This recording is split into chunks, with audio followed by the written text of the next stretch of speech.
কিন্তু আমি লক্ষ্য করি অনেক সাহাবী তখন আবেগপ্রবণ হয়ে পড়েছিলেন।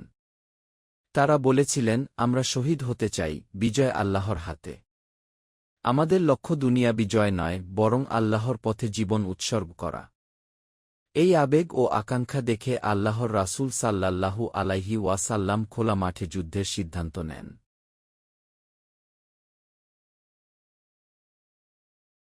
এরপর আবদুল্লাহ ইবনে উবাই অহংকারের সঙ্গে বলে বসে, যেহেতু আমাদের মতামত মানা হয়নি, আমরা জীবন ঝুঁকিতে ফেলব না।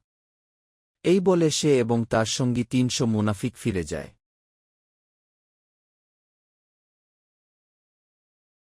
আমি এখানে উল্লেখ করতে চাই, সূরা আলে ইমরানের এই আলোচনার মধ্যে এখনও ২টি অংশ বাকি রয়েছে।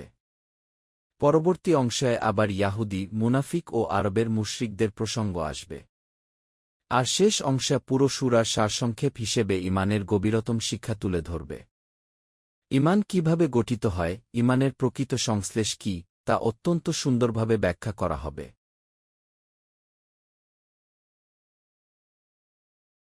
এরপর আমি একটি আয়াতের আলোচনায় প্রবেশ করি, যেখানে আল্লাহ বলেন, হে মুমিনগণ, তোমরা তাদের মতো হয় না, যারা তাদের ভাইদের সম্পর্কে বলে, তারা যদি আমাদের সঙ্গে থাকত, তবে মরত না, কিংবা যুদ্ধে গেলে শহীদ হতো না। আমি উপলব্ধি করি, এই কথা বলা আসলে আল্লাহর ওপর অবিশ্বাসের শামিল। কারণ জীবন ও মৃত্যু সম্পূর্ণভাবে আল্লাহর হাতে।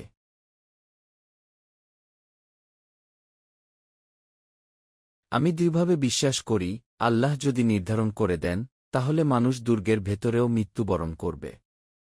আর যদি আল্লাহ না চান, তবে যুদ্ধক্ষেত্রের মাঝখান থেকেও মানুষ নিরাপদে ফিরে আসবে। তাই কেউ যদি বলে সে এখানে থাকলে মরত না, তাহলে সে প্রকৃতপক্ষে আল্লাহর তাকদিরে বিশ্বাস করে না।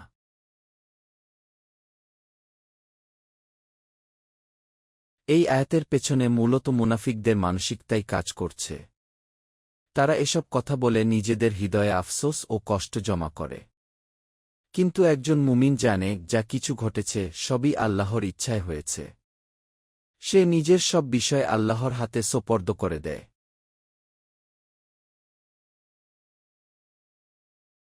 আমি উপলব্ধি করি, এটাই ঈমানের সারথ্য। জীবন ও মৃত্যু আল্লাহই দেন, আবার আল্লাহই মৃত্যু ঘটান। আল্লাহ সবকিছু দেখছেন। আর যদি কেউ আল্লাহর পথে নিহত হয় কিংবা স্বাভাবিক মৃত্যুবরণ করে, উভয় ক্ষেত্রেই সে আল্লাহর কাছেই ফিরে যায়।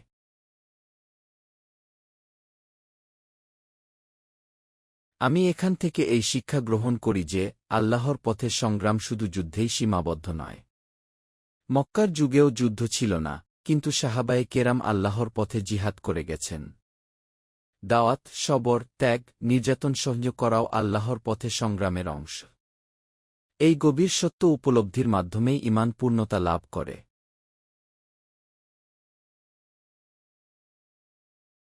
আমি আল্লাহ সুবহানাহু ওয়া তাআলার পবিত্র নাম নিয়ে আমার কথা শুরু করছি। আমি এখানে খুব স্পষ্টভাবে একটি মৌলিক সত্য তুলে ধরতে চাই। যে জিহাদের কথা আমি বলছি সেটি সবসময় তরবারির জিহাদ ছিল না। অনেক সময় সেই জিহাদ ছিল কুরআনের মাধ্যমে, দাওয়াতের মাধ্যমে, সত্য প্রতিষ্ঠার সংগ্রামের মাধ্যমে। যারা সেই পথে চলতে চলতে স্বাভাবিক মৃত্যুবরণ করেছেন, তারাও ফি সাবিলিল্লাহ। আর যারা কোনো যুদ্ধ বা সংঘর্ষে গিয়ে শহীদ হয়েছেন, তারাও ফি সাবিলিল্লাহ। একজন মুমিনের জন্য আসলে এতে কোনো পার্থক্য নেই। মৃত্যু যদি শত্রুর তরবারির আঘাতে আসে, কিংবা জ্বর, রোগ বা অন্য কোনো স্বাভাবিক কারণে আসে, শেষ বিচারে বিষয়টি একটাই, সে আল্লাহর পথে ছিল কিনা।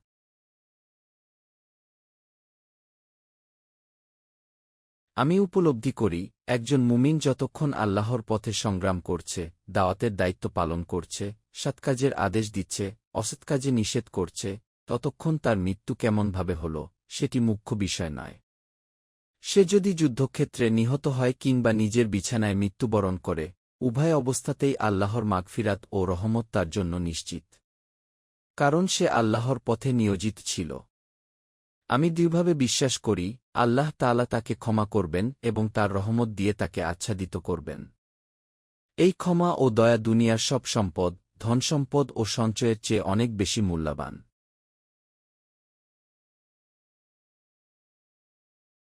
আমি এখানে একটি ঐতিহাসিক উদাহরণ স্মরণ করি। হজরত খালিদ ইবনে ওয়ালিদ রাদিয়াল্লাহু আনহু। তিনি অসংখ্য যুদ্ধে অংশ নিয়েছেন, কিন্তু তিনি কোনো যুদ্ধক্ষেত্রে শহীদ হননি। তিনি নিজের বিছানায় মৃত্যুবরণ করেছেন। তাহলে পার্থক্য কোথায়? পার্থক্য এখানে নয় যে মৃত্যু কোথায় হল, বরং পার্থক্য হল জীবনটা কিসের জন্য ব্যয় করা হল। আমি বুঝতে পারি যে ব্যক্তি নিজের সমস্ত শক্তি, সময় ও সামর্থ্য দুনিয়ার ধনসম্পদ আর ভোগবিলাসের পেছনে ব্যয় করে, আর যে ব্যক্তি আল্লাহর দিনের জন্য নিজেকে উৎসর্গ করে, তাদের মধ্যে আকাশপাতাল পার্থক্য।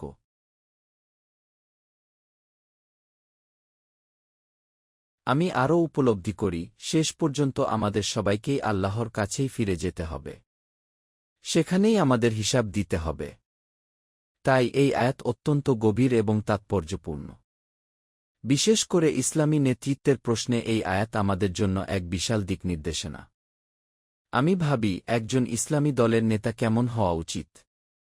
আমাদের সামনে সর্বোত্তম উদাহরণ হলেন মুহাম্মদ সাল্লাল্লাহু আলাইহি ওয়াসাল্লাম। তার নেতৃত্বের গুণাবলী কি ছিল? আল্লাহ নিজেই কুরআনে ঘোষণা করেছেন, হে নবী, আপনি তাদের প্রতি দয়ালু ছিলেন আল্লাহর রহমতেই।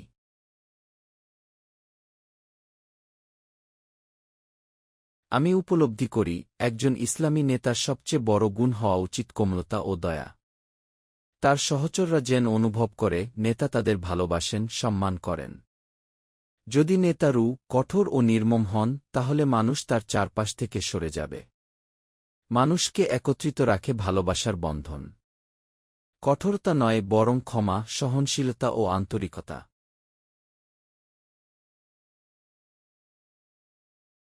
আমি এখানে তিনটি মৌলিক নীতির কথা বুঝতে পারি। প্রথমত, নেতা তার সঙ্গীদের ভুল ক্ষমা করবে। ভুল হওয়াই মানুষের স্বভাব। দ্বিতীয়ত, শুধু ক্ষমাই নয়, বরং তাদের জন্য আল্লাহর কাছে ক্ষমা প্রার্থনাও করবে। তৃতীয়ত, সিদ্ধান্ত গ্রহণের আগে তাদের সঙ্গে পরামর্শ করবে। এতে পারস্পরিক আস্থা তৈরি হয়। অনুসারীরা অনুভব করে যে তাদের মতামতের মূল্য আছে।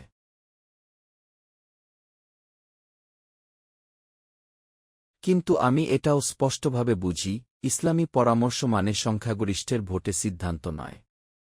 এটি পাশ্চাত্য গণতন্ত্র নয়। পরামর্শের পর চূড়ান্ত সিদ্ধান্ত নেতার হাতেই থাকবে। যেমনটি ছিল মুহাম্মদ সাল্লাল্লাহু আলাইহি ওয়াসাল্লাম এর ক্ষেত্রে। তিনি নবী ছিলেন, রাষ্ট্রপ্রধান ছিলেন, সেনাপতি ছিলেন, মসজিদের ইমাম ছিলেন। প্রতিটি দায়িত্বেই তিনি ছিলেন আদর্শ।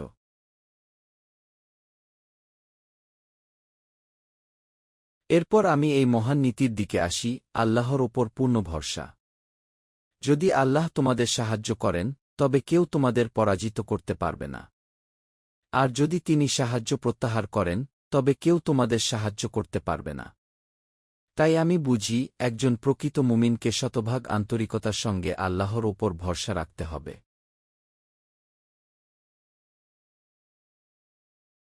আমি উপলব্ধি করি, আল্লাহকে সাহায্য করার অর্থ হল তার দ্বীনকে প্রতিষ্ঠার জন্য নিজের জীবন, সম্পদ ও শক্তি উৎসর্গ করা। যদি আমরা আল্লাহর দ্বীনের সাহায্যে এগিয়ে আসি, তবে আল্লাহ অবশ্যই আমাদের সাহায্য করবেন।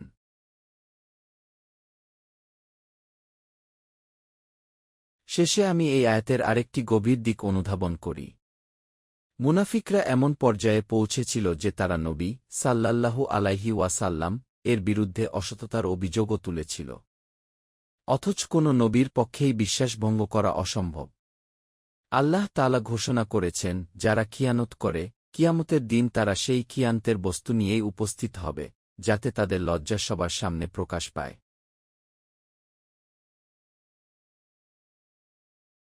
আমি দুইভাবে বিশ্বাস করি, প্রতিটি আত্মা তার কাজের পূর্ণ প্রতিদান পাবে। কাউকে এক বিন্দু জুলুম করা হবে না। আর যে ব্যক্তি আল্লাহর সন্তুষ্টি কামনা করে, সে কখনোই সেই ব্যক্তির সমান হতে পারে না, যে নিজের জন্য আল্লাহর গজব ডেকে আনে। এই উপলব্ধিই আমার ঈমানকে গভীর করে তোলে। আমি এখান থেকে একটি স্পষ্ট ও ভয়াবহ সত্য উপলব্ধি করি। যারা আল্লাহর অসন্তোষ ডেকে আনে, তাদের শেষ পরিণতি হল জাহান্নাম। তাদের আবাসস্থল হবে জাহান্নামের আগুন, সেখানে তাদের ফিরে যেতে হবে। আর সেটিই হবে তাদের জন্য সবচেয়ে নিকৃষ্ট গন্তব্য, সবচেয়ে ভয়ঙ্কর প্রত্যাবর্তনের স্থান।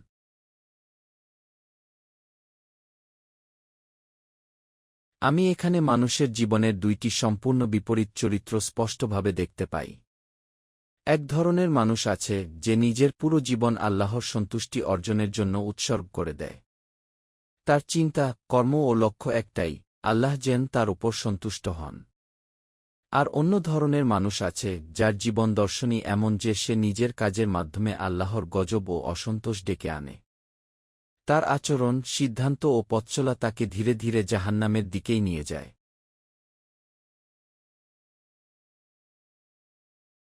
আমি গভীরভাবে বুঝতে পারি, এই দুই পথের পরিণতি কখনোই এক হতে পারে না।